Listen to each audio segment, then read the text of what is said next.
the better the deal. We're talking about how fast can we actually fill up a position. Empowering women, giving them the platform to come up. Instilled this passion to help refugees.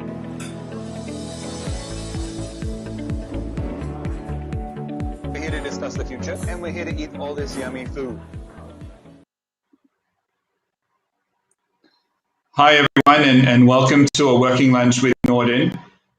We're very fortunate today to have Ussher with us, joining us from Australia, from Sydney, where I can say I'm originally from many years ago, via way of other places in Australia as well. But Lee, thank you very much for joining us today.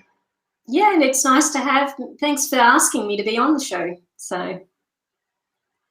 It's great. Today we're going to be talking about global communication strategies, what companies should and shouldn't be doing, and why companies should start to look at developing certain details around cultural sensitivities of their messages in different geographic markets.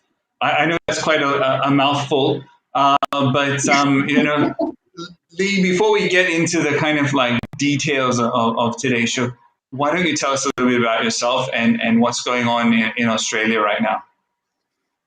A little bit about myself. So about 10 years, my husband and I founded our agency called Buzzword Media. And predominantly over that period, prior to that, we were consulting, training in our areas of expertise. But formally, we created the agency because we could see the evolution of the amount of different digital platforms, social media, content, the management services, the email marketing, everything, like to try and build a team to be in a company internally, stay on top of the trends and the changes was getting really hard. So we found through a lot of our consulting and with our clients that this was where the gap was. This was where the brick wall in creating a team. So we started to create a team. And for the last 10 years, that team is just internally being continually trained and evolved into what it needs to be. Yeah, so to support the clients and the companies that we work with. Mm-hmm. Nice. And one thing that I always think about when I talk to a lot of people in Australia is the cost of keeping internal staff. Is that something that your agency kind of takes away that problem for a lot of companies? Look, to answer that second question, it sort of folds over into that a little bit, is in what's happening in Sydney. In general, within our industry, I would imagine most agencies are outsourcing some of the work. For us, we were probably one of the early adopters to build an overseas team in the Philippines and, scaled it to 10 and then 13. And then sort of our key people here in Sydney and Perth were the consultants, the strategists, the front of face and the project managers. But as it's been adopted by the industry over the last 10 years, because in the beginning it was all a little bit, I don't know about working with an overseas team, or I don't know where my, content's going, or I think we've all been through that education of change, and it becomes down to that profit margin as well, the competition within the industry to change. Agencies have shifted a lot more, and clients are acceptance of it a lot more because they're even doing it themselves. They're bookkeepers, they're even their accountants, and there's such an evolution of virtual assistants and what support is being done overseas now that it's even in small businesses. It's not just bigger companies and agencies anymore. So yeah, it's been an evolution. It's actually, survival of the fittest, I think, a little bit too. You had to. There was no way. There's not. Unless you're very boutique or you're very in demand, there's no way for you not to consider some element of your business to be outsourced overseas where it's a cheaper workforce. Okay, nice. Now, when we started the show, we talked about a little bit around cultural sensitivities and these kind of things. has the ability for you to work with overseas providers also helped with your understanding of designing messages and designing content which is more culturally sensitive? And I've got a follow-up question to that, but maybe I'll just put it out there now, which is a lot of Australian companies are now looking to get into ASEAN, getting into Asia. Are they aware of the cultural sensitivities? You know, it comes down to the person's ability and knowledge to look into the markets that they want to approach and understanding those cultural expectations from their customer or the person that they're wanting to build partnerships with. It's not a simple answer. Whether Australians are adopting it in general, it's hard to know. Certain industries, I think, are doing it better than others. You know, without getting too political, it's quite an interesting space working with China at the moment, with a lot about, like, I don't know whether you've seen the media, but the wineries and our export and import complications that is being created there. Who's right, who's offended, not sure, but it is something that needs to be considered as part of the communications, not only at the front end of marketing their business, but then in the ongoing connectivity of building that trust and nurturing the relationships that you've actually established in your business, because it's easier to work and create new side business out of a current relationship than it is to keep trying to find a new one. It's a lot easier, a lot cheaper, a lot affordable to people.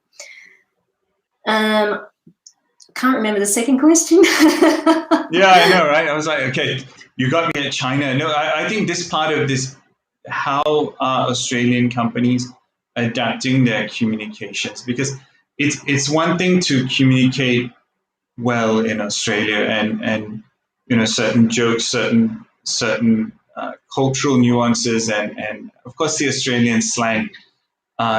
You know, in Australia that works really well. You know, but the moment you step overseas, whether it's Singapore, Malaysia, Thailand, Indonesia, or of course all the way up into China, are companies getting that equation right? Are they communicating well in Australia and also in Asia, or is there or do you see a gap in that communications? Well, you know, and it comes, I think there is a gap. I think sometimes we go too far in digitalising our communications, where it becomes inconsistent or irrelevant to the client or the customer, and so because of, you know, we haven't got AI right yet. You know, there is still an element of humanisation that needs to stay within the whole marketing and sales funnel. Mm-hmm. And you know, it's interesting in terms of the companies. I mean, going back to the 2017, 2018 era of like collecting as much data as we can through technology on our clients in any form, way or possible, whether it was through third parties or whatever, created actually the reverse. I mean, from surveys, I mean, Deloitte actually had a report out back in 2017 that showed that when they assessed people as to whether they got enough, it was a good experience, a customer experience. The percentage was 0 to 50% was that data delivered a good experience. So, and you know, so now we're shifting more towards that other space of creating a front end experience, which I think still needs some evolution, and that is asking the customer directly. So this is where social media has become a really major element, a little bit of the gaming, where you ask those little quiz questions, you know, where people want to provide information because they want a better user experience on their website. So it's like, I mean, Yelp actually, before you even order meals, I think there's something about where they ask what preferences of food do you like. I mean, then that's collecting data on you to then be able to create a better user experience. Fashion stores on websites do it, you know, so they'll show you things that are relevant to what you might have just sort of put in your cart. You might put a skirt in your cart that's black. Well, then they might start to show you some other coloured type shirts that would go with that. So, you know, if you create an experience that's directly relevant to your clients, then they're going to come back. They build a trust because they actually feel like you value them, and they're quite happy to continue to give you that information because they know that it's going to build on that experience. So there's still a lot of websites that are not doing that.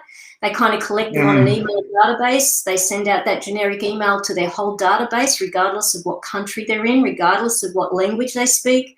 And that's where the disconnect can happen. I mean, it comes back to collecting the right data and then how are you using it? Because the connection is key. Communication is key to anything we do in business. If you ever assess why you lost a client, it's because they lost connection. They didn't feel like they belong. That there was it's just not there anymore. If that's what I'm. It wasn't there. Yeah, exactly. Yeah. So, and people, it's not what it was before, I guess. And I mean, we've seen that also the shift away from cookies as well too. I mean, I've never really liked the whole, okay, I might be looking for a holiday to somewhere. I'm not looking for any holiday right now. I'm just wishing. But you will go and look at a holiday and all of a sudden you'll go back to Facebook and you'll be given all these other, now you've already booked your holiday.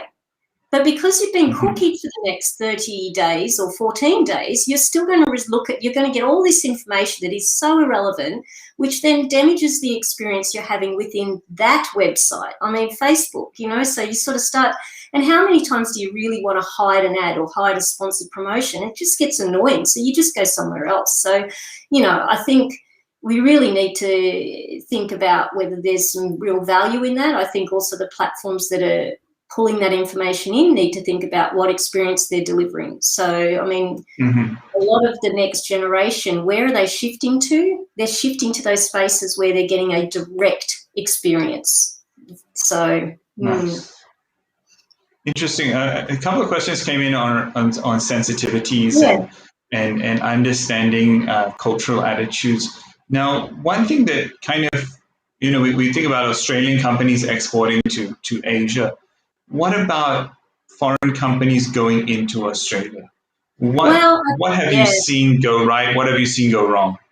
I've got to Without say, naming names, of course. Yeah. And I mean, it's interesting because you're talking about global platforms, particularly if we want to talk about social media, Twitter, Facebook, TikTok, any of them, Instagram, they're global. So the market of making sure your ads are really targeting the right language of location and reason. So, I mean, when I go into Twitter and as much as I've set my settings to, I want only local trended information and those that I'm still getting on that day of, I'm so not into football, but the big game that's in America, and I can't remember what it is, but it's just everywhere. It's everywhere. Like it touches on everything that and so that day I don't go into Twitter. I can't do it.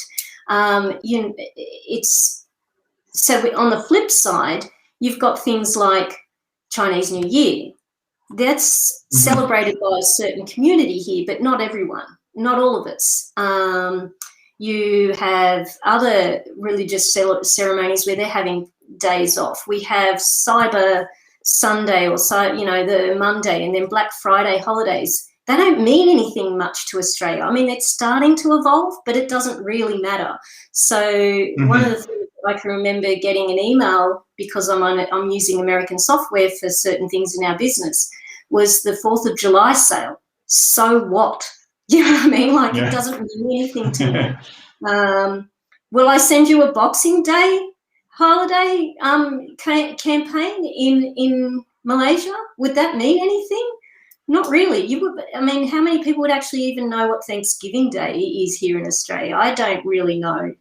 It's it's being aware of the different celebrations that tend to be marketing purposes that we often use in our own countries as to whether they're really going to be accepted or relevant within another country. So if we're collecting all this data and we know what their IP addresses or their locations are, then it is actually looking at segmenting some of that content so that we are a bit more sensitive to delivering the right messages and using the right language to actually convert and connect with our clients stronger. Yeah. Mm-hmm. Nice. No, it's really interesting. I think this cultural lens that we look at things, and then we look at the geographic reality of people. It's almost like, this bucket is very simple. This bucket is very simple. Why did you mix the two things together and get it wrong? And I think, like what you said earlier, with the AI has a ways to go, and I think that's why we need communications people such as yourself, communication experts, say, look, this is going to work in this market. It's not going to work in that market. Now, there was a question, I think, earlier around cultural sensitivity and internal communications in an organization. Is that something that you've seen change over the last few years or even over the last decade, where corporations start to realize that there's a need for better internal communications that is also culturally sensitive? I really do think that's important, particularly as your teams grow. We all start in a local space. Like even for myself, it starts in Sydney. Then as we evolved, our serviceability evolved to an APAC level. And then in some cases, we're servicing people within the UK and the US. So our internal communications with those teams, the marketing teams that are based in Hong Kong or Singapore, we need to be conscious of the language we use. And it's interesting because when we have the team, like for example, we might have an assistant here that's based in, an assistant in the Philippines might help us put content together. Our project managers look over it and then it's delivered to the Hong Kong marketing assistant that's going, she adds her local spin on that language because it's important, it's more formal. Australians are very laid back, and as you know, Nordin, we are considered Australian slang. So, it's a very casual language here. So our communications to our customers or even internally can be very casual. That can be offensive to other marketing teams. And so therefore you build distrust, you build annoyance, and we know what it's like to work in teams in spaces where we don't particularly want to be or working with people we don't really like. That in itself needs to be very conscious in some of the communication language that we use when we start to go global and working with different cultural teams, working on the one business. So, and that's come from experience. I mean, working with, particularly working with teams in Hong Kong for technology companies that are actually American-owned but had expanded into Asia and Australia. And we all had to shift the language that was coming out of America because it was going through legal teams going, yep, this is all good, this is approved, blah, blah, blah. Because it actually was technology in a pharmaceutical industry, medical industry. ANZ has very, very strict regulations around what can be approved as marketing. So then we had to educate at another level. No, you can't use that word. No, this word you can't. And then we'd suggest another word, and it's like, well, no, that's not right either. So sometimes things would go back and forth before a campaign could even start, just because of the language that was being used. All in the same language, English. Yeah, no, it's an interesting, it's a very interesting thing. And I think as more and more as Australia becomes an international communicating hub, a business center in terms of destination market or as an ability to offer its services. Of course, advertising and communications out of Australia also is globally recognized as some of the most creative in the world as well. One thing I wanted to kind of, what's going on right now, of course, I would love to talk to you more about what's going on in the lockdown in Sydney, but before I saw your eyebrows. Nordin, no, but I'd love the Olympics. Now, Olympics is really an amazing time for a lot of companies to communicate. Has it had that same feeling? For me, I'm very emotionally attached to many of those sporting events. The Olympics is a big time for me. Mm-hmm. I love seeing the crowd there, the atmosphere that creates adds to my emotional attachment to the games. And if I must be perfectly honest, my emotional attachment to those people sending me messages at that time. Now, what has happened with this Olympics? I think it's an interesting question. You don't have the crowds, so you don't have all that social hype being shared, the selfies, those great moments coming out of just the crowds. They're not there. Everything's so very formally being communicated through the media and photography or the officials, because that's all that's there. That's all that's being, that's transitioning what's happening within those spaces. That's what's happening. How is that impacting the rest of us? I find I'm like you. I mean, Australians are very much into their sports. It's a sports world where our cricket, our tennis, our swimmers, and I've actually not really got myself involved this year. I stay up very late watching Wimbledon because, of course, that's 11 hours different time zone for us. But and that's my thing. I love the tennis, but I haven't switched on yet. Do you know what I mean? And I think it's because I'm not like you. I love the passion. I think what grabs people and gets them involved is that emotional, and I guess non-verbal communication. It's the imagery coming out of the Olympics from just regular people, capturing those moments, sharing their feelings from being there. Some of it we're seeing, I guess, when they interview the families who are watching it from afar, virtually. And I did cross my mind thinking, could I imagine my daughter, this is her first Olympics, and I can't be there. I've got to watch it through a screen. I can't imagine that.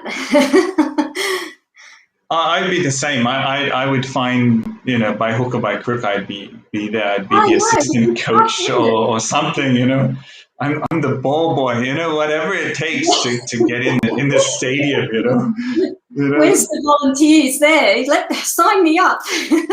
Exactly. Yeah. And I think this is one thing. Of course, Australia just announced that, that Brisbane has got the 2032 Olympics. And do you see a positive possibilities? I mean, I know it's a long way away. We're talking a decade from now. But what Australians are like? We're already celebrating. They had the fireworks. They had all the banana chairs set up along the river at Brisbane at the beach area. And they were waiting for the announcement, and then it just went boom. Everything was, and it went live on TV. That was actually bigger than I think the opening Olympics here. The coverage of that. Yeah. No. Exactly. But will Australian, how early, I mean, you just mentioned how early will Australian businesses start to gear up for that? And how early should foreign companies start to think about gearing up for getting into the Australian market in a meaningful way, not just show up at the last minute and expect results? Look, already there's actually been some interviews with manufacturers behind the scenes talking about the designs of the next volunteer uniforms, because of course one of the things that made Sydney Olympics was that people could put their hand up and they had thousands of volunteers, just helping our overseas visitors moving around and transitioning about whatever they needed to do to find the venues, to catch public transport, whatever. They were given uniforms. Part of the volunteer was that they actually were recognised by a designed uniform. And already they're talking about a competition of different designers that will submit their designs. And, you know, we're 11 years away. So this is already started. I think one of the key things for those, I don't know what the process and how people identify those markets to get into, but, you know, there is certainly government tenders that go out on various things around communications. You know, the expansion of businesses will need to be looked at. I mean, you've got from travel to accommodate. I mean, you know, 11 years, we'd like to think we're not going to be where we are today across the globe in 11 years' time, and have Brisbane's Olympics having to function like Tokyo. So it'll be exciting, I think, yeah, for a lot of industries. Yeah. Okay, great. No, I think it's something that then when we start to, in a sense, sell the Australian brand here in Asia, it's something that we need to start thinking, okay, look, we've got another Olympics. You know, a lot of people would have just remembered that, you know, we've just come off the Sydney Olympics. And when we start to realize that there are more than one way to skin this cat, there are a lot of opportunities to enter the Australian market. I think this long-term approach, I think, is definitely going to pay dividends for the bigger companies. Yeah. Sorry, go ahead. I was just checking the questions. There's one here that was asking about how are brands able to capture the right market segments in terms of conveying the appropriate messages. You know, any tips on culturally sensitive branding? And I think, you know, one of the tips I would suggest if you're seeking and you're not sure where to start is surveys, asking. Like, I mean, we talked about this just a moment ago in terms of, you know, we've gone from an evolution of collecting all sorts of data to now just asking the customer. Marketing surveys to people and asking for their feedback is not a bad thing. Even looking back at your database, your email databases, and sending them to something as basic as a Survey Monkey or something like that. You know, there's I mean, even in social media, you can run polls around just getting feedback on certain terms. Do you prefer this term over this term? I mean, you can make it, I mean, this is where the gaming gets involved and where people are actually, they want to get involved. They want to give you their feedback. I think it's human nature for us to want to give advice. You know, everybody has an opinion. So it's why we have a world of politics and religion and now anti-vaxxers. So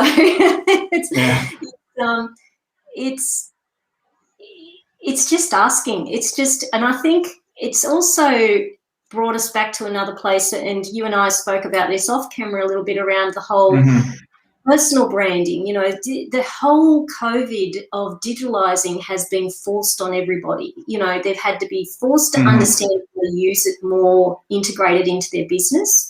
And on the flip side, the customers and the clients have been forced to accept using it as their way of shopping, as their way of experiencing services. I mean, you know, 2 years ago to say to a client, oh, well, you know, this is, let me send you a Zoom meeting. I mean, oh, really? We're not going to do face-to-face, you know? So exactly. The whole world has shifted. It's just acceptance now. And it's become easier. People are starting to realise some of the rewards from doing it this way means I gain more time. I don't have to travel for a small 1 hour meeting, you know, that's going to take me an hour to get there and back. So with that is that sense of fun that you can ask. You can be vulnerable. You can be vulnerable. You can just be authentic and real within your brand and say, you know what, we've got a new product, but we're not sure whether we like this tagline or this tagline. Now, getting people involved in itself becomes marketing. And then people will come in and check, well, which way did they go once it launches? Yeah, exactly. So having fun with it. Yeah. Oh, nice. You're someone who's, and I want to come back to this personal branding, you're someone who's actually done very well with your personal branding. You've been able to position yourself well on different social media platforms. What have you seen as some of the pitfalls of getting it getting it wrong for the CEO. Some CEOs, they listen to their marketing. Oh yeah, I need to go and become a celebrity overnight. What can go wrong with that equation? If it doesn't come from the heart a little bit is one element. I have with some companies assisted where they have wanted to do the personal brand. They know that that's the way to go to help building their companies, and it works for some and it doesn't work for others. I mean, for example, let's take two airlines that I know well here in Australia. One is Qantas, one is Virgin. One, we know the CEO. We know him, he's front of mind, involved in the marketing, everything, personality plus, whether you like him or not, is Richard Branson. Qantas, on the other hand, don't know. But we look at that brand and think emotionally it's Australian. They have good, strong campaigns on ads and things like that too. So it's actually knowing whether that CEO wants to be front of mind, and then it's where it can go wrong is when they don't, when they're forced to, because then it doesn't come across as emotionally connecting. They will read scripts, they will do what the marketing teams want them to do. It's not necessarily real, and people can see through that in a social media way because they're not going to adopt it. One of the things about social media is identifying what is the platform that you want to be on. You don't have to be on all of them. I mean, I switch around. I mean, I've been doing this for 10 years. So you build a presence on various spaces. I'd have to say my favourite space is LinkedIn and Twitter, although I enjoy sharing photos on Instagram when I'm socially out. Some people prefer to use a platform, a visual platform for educational tips and use the Instagram TV and the Reels to share selfie videos on information. It's finding that platform and it's finding that comfort zone of what you like to do. I'm not generally comfortable within the in front of the camera. I'm comfortable when I'm being interviewed. I'm not comfortable if it's just me. It doesn't feel natural to me to stand in front of a camera and tell you some information. I prefer a conversation. So, it's finding the platform that works for you. Twitter works for me because it's short tweet. Here it is, and then have a conversation that you can lead on from that. So, personal branding for CEOs, that's where they can go wrong when it doesn't actually, when they're not in love with the idea. But it has worked for a lot. Exactly. We've got a question from Zana and talks about crisis. And when we talk about communicating during a crisis, how important is a personal brand during a crisis? And for me, what are some of the things that we need to start to get right during a crisis?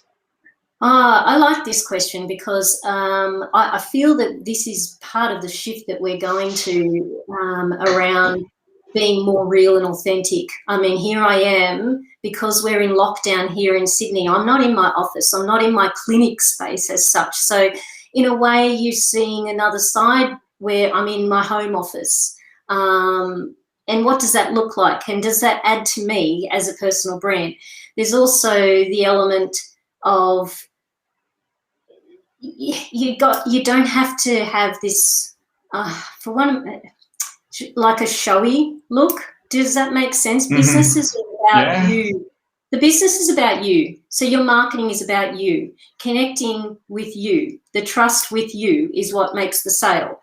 So with the shift of what's happened with our crisis and this acceptance of digital, we are having to communicate from a more personal space, whether that's internal or external, whether it's out on a social media space trying to build your business, trying to connect with new clients or whatever, or if it's internal with your teams, you're the CEO or you're the business manager, the executive director, you are doing it from your personal space. And for some of us, where schools are still closed, they're juggling other roles. So they're juggling children, teaching their kids, their husbands or their wives are working from home as well. So what's that environment like? It's not as quiet and clinical as the office, and it's socially accepted that it's not.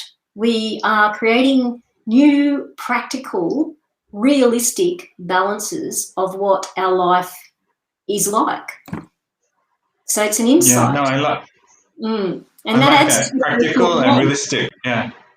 Well, That was lovely. it adds to connection too, because it means, you know, if I had a little, I mean, I don't have little children anymore, they're all adults working, but if I had a little child run in here at the moment while we're here, that's not going to seem odd.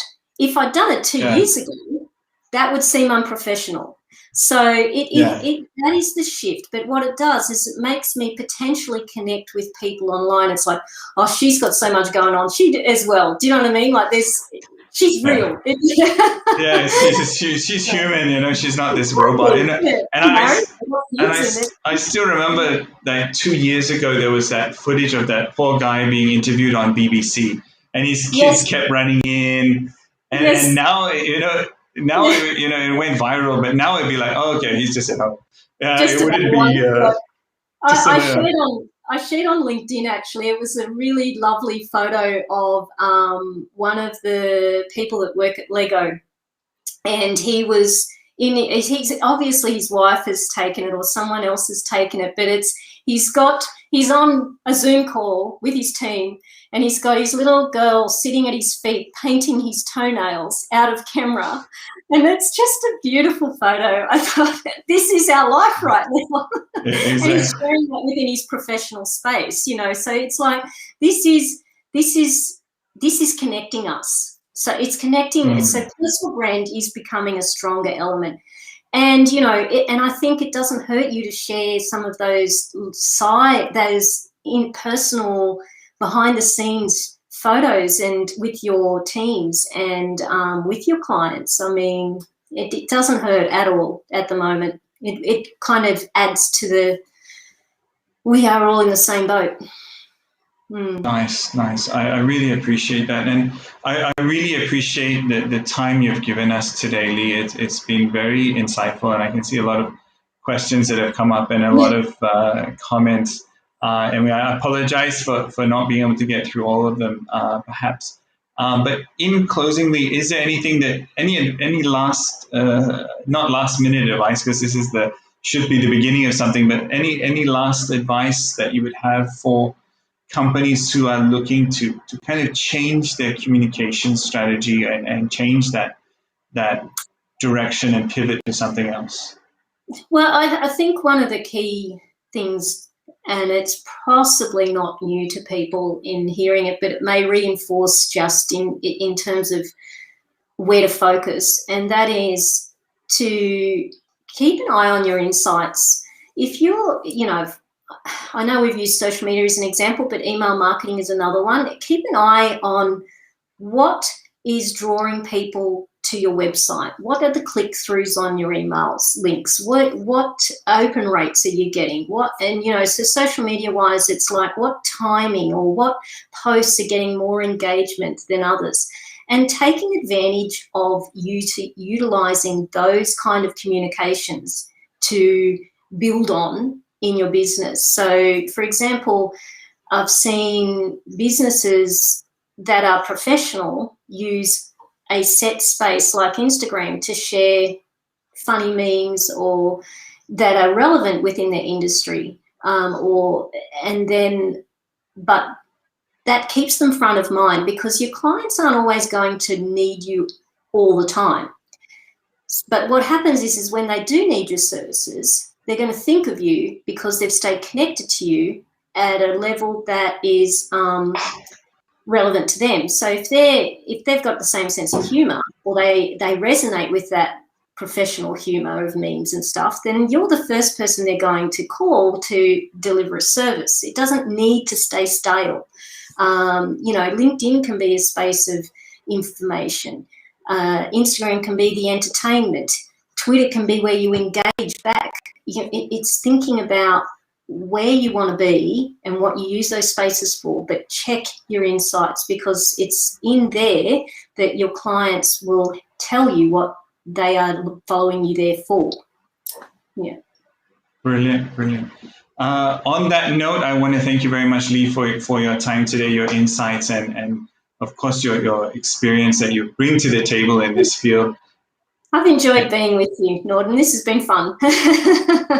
Well, we'll have to get you back then. We'll have to get you back, and we really hopefully, we wish you all the best, and we hope Sydney comes out of lockdown soon, and we can see. Yeah, I don't think that happened. Not yet. Another month, I think. They've actually had an increase of numbers today. We were supposed to come out in another week, but I think they're looking at another month. Melbourne's coming out slowly. So, other states are, but Sydney not so much yet. No.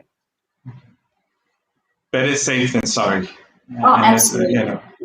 Yeah. We'll get that right. And we wish you all the best, and we hope you stay safe and stay sane in lockdown in Sydney. And we look forward to seeing you again. And I'll slowly make my way through. I'll look at some of these questions we've missed. I think they're on social media in various spaces on the videos. So if I make my way through it over the time, I will try to get to everybody that I hadn't answered before. So. Okay. Thank you very much, Lee. And we look forward to seeing you again on our next edition of A Working Lunch with Nordin. All right. See you. Bye.